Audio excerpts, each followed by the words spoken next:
Panier à la main, Daniel fait le tour de son jardin. Cet écrin de verdure à Senonges, à proximité de Vittel, lui offre le terrain de jeu idéal pour sa cueillette. Alors ce sont les meilleures, c'est celles qui donnent le meilleur effet parce qu'elles ont un grain dans la feuille. Inspirée par le jardin de Berchigrange, cette ex-parisienne s'installe avec son époux dans les Vosges en 2013.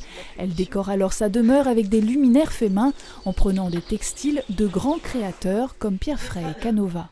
Si ces tissus sont tellement splendides, c'est parce qu'ils ont longtemps regardé la richesse des couleurs et la finesse des feuillages et des fleurs.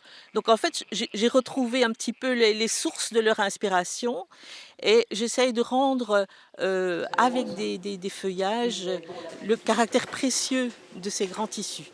De retour du jardin, Daniel laisse sécher au moins une semaine sa cueillette. Ensuite, les feuillages serviront dans la confection d'abat-jour et autres décors d'intérieur. Je suis une autodidacte, absolument. Ceci dit, j'ai travaillé il y a très longtemps dans la restauration de tableaux anciens. J'ai travaillé beaucoup sur les natures mortes et les tableaux de fleurs flamands du XVIIe. Et je pense qu'il y a des réminiscences. Un travail minutieux et des pièces uniques que Daniel a d'abord vendues à un cercle d'amis avant de monter sa propre société, Lazuli Biloba. Via la plateforme Etsy et son site internet, ces abat-jours sont achetés partout dans le monde. Américains et Danois semblent particulièrement intéressés, appréciant la qualité des tissus français. Celui-ci vient des ateliers Boussac. Vous voyez, ça c'est des tissus splendides.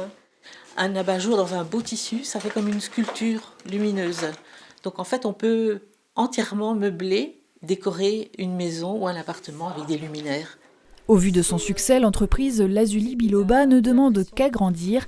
Daniel recherche d'ailleurs un collaborateur pour créer des pieds de lampe inspirés par les végétaux.